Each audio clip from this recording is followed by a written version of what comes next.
The local mayors and the local politicians are encouraging the local public to block vehicles in to stop them doing their duty from getting criminals out of America. Mm-hmm. They're using their cars as weapons. They're throwing things at them, fireworks. I'm surprised no one's been shot and killed before this, Nick. I must have researched this for about 300 hours, I kid you not. And I think, Nick, you're in a vehicle, a very fast-moving vehicle. It was a 4x4 large vehicle. It wasn't moving fast. It wasn't moving fast, Kevin. No, but if you see the acceleration it picks up, when it hit that white car. Well, she's dead. Yeah, well, she's dying. She's not in control of it anymore. Nick. Well, the guy was that... No, let me finish. Hang on. I just want to clarify. The woman almost certainly is unconscious. She is dying. She's not in control of a vehicle then, Kevin. Nick, you cannot... What happens if in this country, every time a policeman goes about their lawful activities, they get blocked in by our local people? Would you stand for that, Nick? Would our police stand for it? No, but I wouldn't start... Hold on. I wouldn't start shooting them. Nick, but if a vehicle's driving towards you, the woman can accelerate. I'm sorry, Nick, she's going down. No. She's going down, Nick. No, hold on. It's driving to the side of the officer. He can easily... What's at the front? The guy shimmied to the side. The guy who does the shooting shoots initially from the side window. No, if you look at it from a different angle, he was at the front of the vehicle. He's not in danger at all. Nick, what is it you can't understand, you people, about when you're given a lawful... You stop and you do what they ask you. Otherwise, you face the consequences, Nick. If a policeman asks me to step out of the vehicle, I'm stepping out of the vehicle, Nick. What can't you understand about that? I understand totally about that. And if you've listened to me down the years, you'll know I'm at times a staunch defender of police and police actions. But in this one, and I won't pretend I've studied it. Did you say you've watched it 300 times? I haven't watched it 300 times. But I can see no justification. There is no need of research. Okay, sir. I can see no... Portland, Chicago. Okay, sir. I can see no justification for that ICE agent's office. I'm sorry. Well, if someone's driving a car towards you, Nick, they're going down, and that's the law in America. They're armed. Well, it may be the law in America, but it doesn't necessarily mean it's right. Andy contacts the programme quite a lot from the perspective of being a retired police officer. It's sometimes worth checking these things. I've served my community, James. I've worn the blue. I've been at close quarters when someone failed to stop a vehicle. I've been assaulted. I've been driven at. I've had the reasonable use of force and justification drilled into me on an almost daily basis for 30 years. I've watched the footage from the Minnesota shooting numerous times, and I cannot fail to reach the conclusion that 37-year-old mother of one, Renee Nicole Good, was murdered. We now live in a world where an unarmed young woman can be shot in the face in broad daylight by an agent of the state, and the leader of the free world immediately dismisses it, twisting what is visible for all to see with their own eyes. This is another disgraceful episode in a long list on the slide into madness, a stain on the conscience of those who continue to support Trump and his goons. That's from Andy in Suffolk. Surely you could disable the car.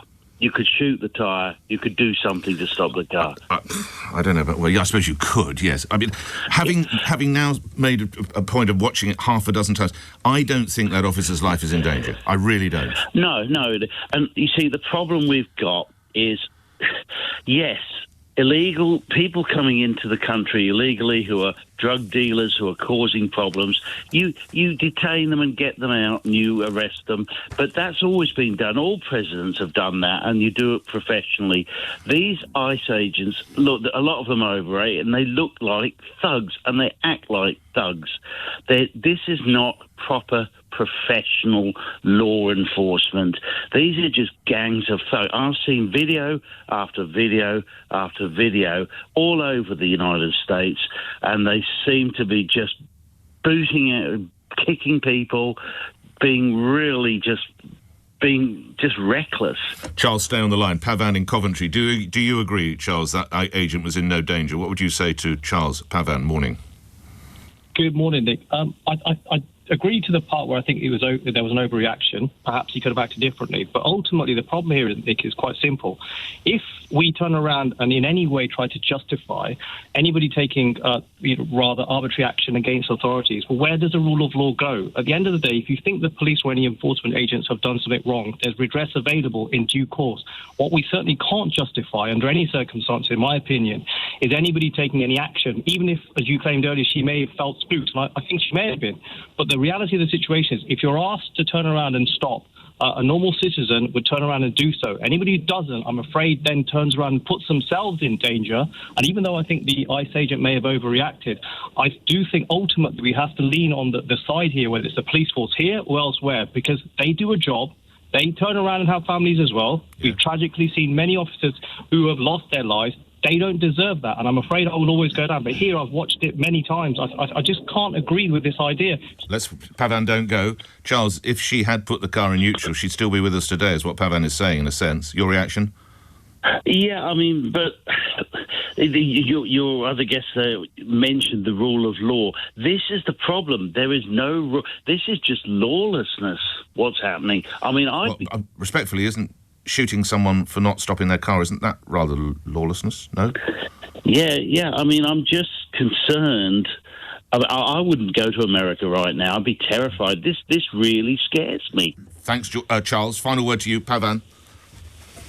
No, I don't disagree with some of the recklessness that some of the authorities may have exhibited, Nick. But the reality is, and the irony, as I said to your producer or researcher, is some of the same people who a few days back were lamenting international law being prohibited and violated are now essentially saying it's okay to do it domestically. I'm sorry, but if you're going to turn around and be consistent, you have to respect law irrespective, international or domestic. And Tony says that was blatant murder. Meanwhile, the very next text that comes in is Dan. Looks like self-defence to me. Looking at the video, there were two ICE agents in front of the car, both standing on an icy road. She drove towards him, and then you hear the shots.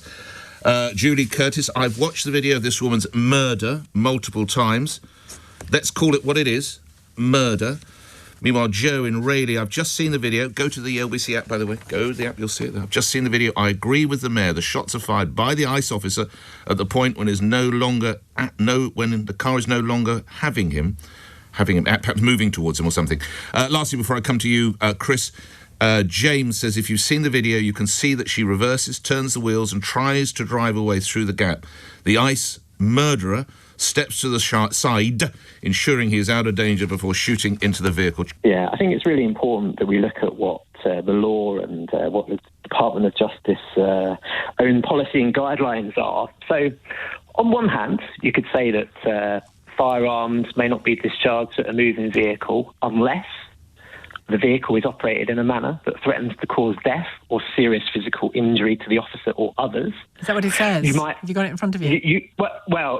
Or you might want to say firearms may not be discharged solely to disable moving vehicles.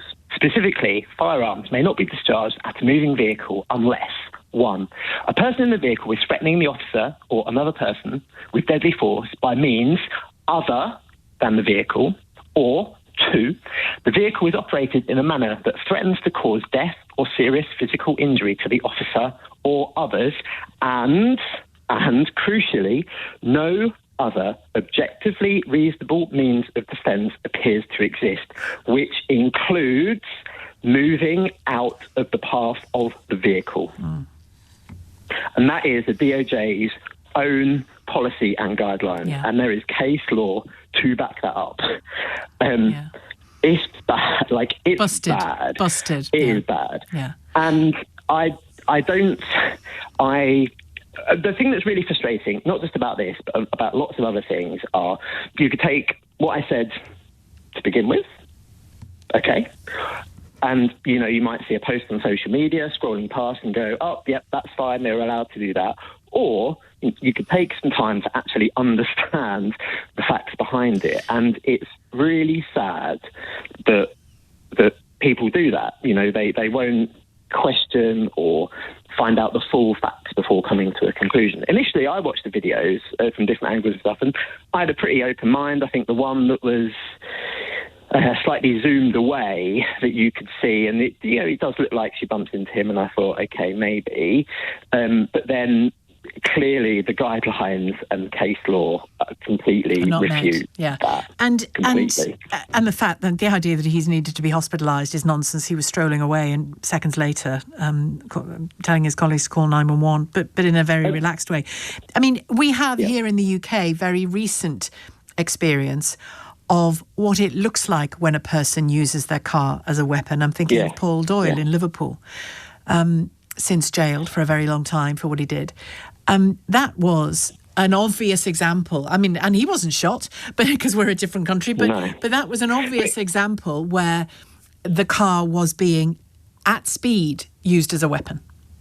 And even then, even in America, they have stingers, they have other means of disabling vehicles. They'll box it in, they'll try and pull a car over. They won't, lean out and start shooting into a car. The other point I wanted to make is, and I really hope that yourself and other people in the media and other journalists, I'd love to know what Nigel Farage thinks about this. I'd love to know what his opinion is. Well, I'm sure we'll find out soon enough. Cannot wait. Well, look, any death is sad, Nick, but at the end of the day, I mean, you just got to realise that if you are told to stop, you stop. But in this... It doesn't mean you get shot. But, Nick, as the previous gentleman said, you don't know what the intent was in the car at the end of the day. But also, Nick... It's a woman in a 4x4. But what do you think? She's not got a thermonuclear device, has she? Yeah, but, Nick, the problem with the social media is there's too many people to make recordings, to get the views. Look, I've never been stopped in my life. I drive a luxury car. But if I'm told to stop, Nick, I stop. Well, I've been told to stop in this country. Here we go. Here we go. Last November of the year before last, prior to the election, I went to a Trump election rally in Pennsylvania. And I wanted to try and get into the press pen, and I wasn't allowed. And then I tried again, because I just do. And eventually I was stopped. But I tried to get in, and the Secret Service told me to stop. They didn't shoot me straight away because I decided not to stop when I was trying to get into the press pen. They exercised what's called common sense. These officers should have done exactly the same, Ravi. Sure, but you're trying to get into an event. That lady's in a car. Well, you don't know what else is in the car, Nick, do we? Well, what could have been in the... Well, what do you think's in the car? But at the end of the day, you're told to stop. What could have been in the car? But, Nick, why are we kind of justifying that? Why do we get into that situation? Why do we want to record...